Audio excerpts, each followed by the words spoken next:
선지서는 대선지서와 소선지서로 구분합니다. 소선지서는 그 편의상 내용이 짧기 때문에 그렇게 구분해 놓은 것입니다. 호세아서는 소선지서 중 첫 번째 책입니다. 호세아는 여호와께서 구원하셨다는 뜻의 이름입니다. 호세아는 여로보암 2세 말기 때부터 이스라엘 나라가 아수르에 의한 멸망 직전까지 사역을 하였습니다. 호세아는 이스라엘의 죄악을 선포하면서 북이스라엘의 멸망을 예언하고 있는 것입니다. 외형상으로는 여로보암 2세 때 북이스라엘은 번영을 누리고 있었습니다. 그러나 내적으로는 영성과 도덕성이 최악의 시대였습니다. 호세아는 이스라엘의 죄악의 근본 원인으로서 여로보암 1세 때 세운 송아지 우상 숭배를 언급합니다. 송아지 숭배는 후에 바알과 아세다롯 숭배로 이어지고 우상 숭배 제사를 위해 백성의 자녀를 희생 제물로 바치는 일은 하나님의 큰 진노를 불러일으키게 됩니다. 그들은 여호와 하나님을 경외치 않고 말씀을 불순종했으며 물질의 번영으로 물질주의, 향락주의가 가득했습니다. 그러면서 가난한 자를 압박하고 불의한 재판을 일삼았으며 부정과 음행이 가득하여 사회 전체가 부패하게 되었습니다. 호세아서의 중심 내용은 죄악의 길, 멸망의 길로 나아가는 이스라엘에 대한 하나님의 간절한 사랑이라 할 수 있습니다. 이것을 비유로 말씀하는 것이 부종한 여인을 아내로 맞이하는 호세아 이야기입니다. 호세아 선지자는 음탕한 여인 고멜을 아내로 맞이합니다. 하지만 고멜은 남편과 자식을 버리고 음행의 길로 나아갑니다. 그러함에도 호세아 선지자는 자신의 아내를 값을 지불하면서까지 찾아오게 됩니다. 이처럼 하나님께서는 그의 백성을 구원하시기 위해 아들 되시는 예수 그리스도를 내어주시고 우리 구원을 이루어 주십니다. 이러한 하나님의 간절한 사랑을 나타내어 주는 것이 호세아 말씀입니다. 하나님께서는 오늘날에도 변함없는 사랑으로 우리를 부르시며 말씀으로 돌아오기를 간절히 바라십니다. 호세아서는 총 14장으로 되어 있습니다. 1장에서 3장까지는 호세아의 결혼과 그 가족 이야기입니다. 4장에서 13장까지는 이스라엘에 대한 경고와 아수르에 의한 멸망을 예언합니다. 마지막으로 14장에서는 이스라엘에 대한 회개를 촉구하면서 또한 이스라엘의 회복을 약속해 주시는 말씀입니다. 호세아서의 핵심 구절은 여호와께 돌아가자 말씀하시는 호세아 6장 1절에서 3절이라 할 수 있습니다. 12선지서 두 번째 말씀이 요엘 말씀입니다. 요엘은 여호와는 하나님이시다 라는 뜻입니다. 요엘의 아버지는 부두엘이고 그 외에는 알려진 바가 없습니다. 요엘의 활동 지역은 남유다 지역입니다. 그의 활동 시기는 대개 유다 왕 요아스 통치 시기인 주전 830년경으로 보고 있습니다. 요엘이 예언할 당시 남유다에는 메뚜기 떼와 가뭄으로 인하여 큰 어려움에 있었습니다. 요엘 선지자는 이를 통해 여호와의 날이 임박했다는 내용으로 말씀을 전합니다. 따라서 요엘의 핵심 주제는 여호와의 날입니다. 여호와의 날은 멸망의 날, 캄캄한 날, 심히 두려운 날입니다. 때문에 요엘은 이스라엘 백성들이 겸손히 회개하고 하나님께 돌아올 것을 권고합니다. 그러할 때에 영적인 축복, 곧 성령의 은혜가 임하게 될 것입니다.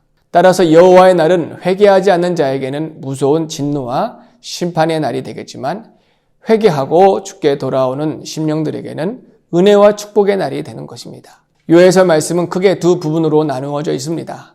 첫째, 1장 1절에서 2장 17절까지는 메뚜기 재앙으로 인한 황폐와 가뭄에 관한 말씀입니다. 여호와의 날, 하나님의 무서운 징계는 사람과 짐승에게 이르게 됩니다. 두 번째, 2장 8절에서 3장 21절에는 회복에 대한 말씀입니다. 특히 2장 28절에서 32절에 회개하는 자들에게 성령의 은혜를 약속해 주십니다. 그리고 이방 나라에 대한 심판과 이스라엘의 밝은 미래에 대해서 기록해 주십니다. 요일의 핵심 주제는 여호와의 날입니다. 메뚜기 재앙을 통해 하나님의 심판을 깨닫게 해주십니다. 하지만 심판의 목적은 멸망이 아니라 오히려 회개를 통한 구원이심을 가르쳐 주십니다. 회개하고 돌이키는 자에게 구원의 은혜를 베풀어 주시고 성령을 약속해 주시는 것이 요엘 말씀입니다. 아모스 말씀입니다. 아모스는 두고와 출신으로 두고와는 베들레헴 아랫지방에 있었습니다. 그는 목자였으며 뽕나무를 배양하는 사람이었습니다. 그에게 하나님의 말씀이 임하여 선지자의 사명을 감당하였습니다. 아모스는 북이스라엘의 말씀을 전하였습니다. 그의 활동 시기는 주전 약 760년경으로 이스라엘 여로보암 2세 때이고 호세아 선지자보다 앞서 활동하였습니다.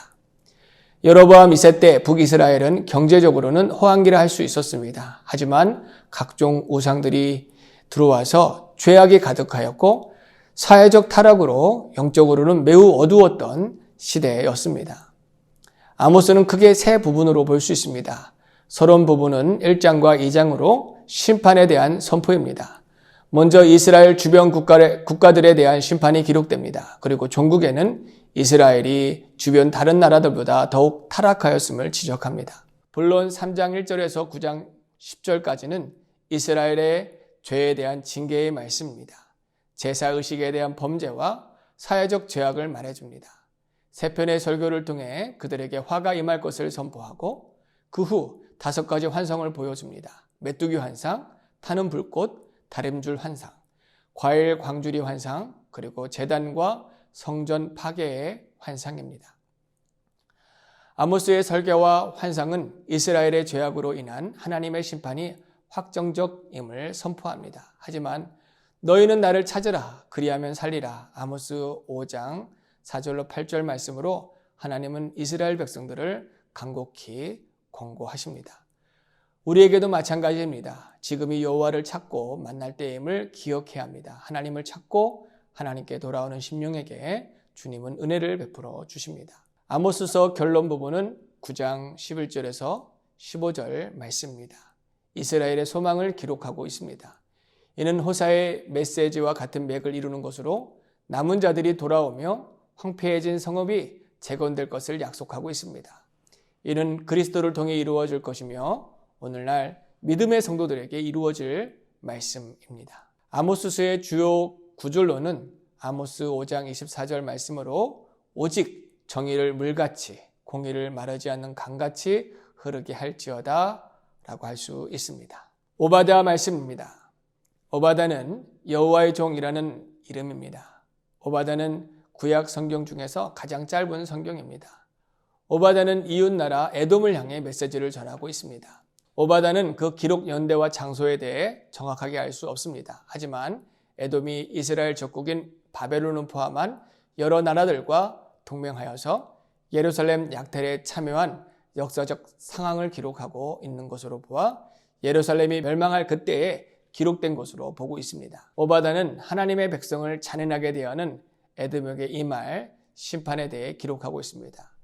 겉으로는 아무런 재앙이 없을 것처럼 보이지만 하나님께서는 하나님 나라와 복음을 대적하는 자들에게 심판하십니다. 그러면서 하나님 나라와 그의 백성이 최후 승리를 할 것을 약속해 주십니다.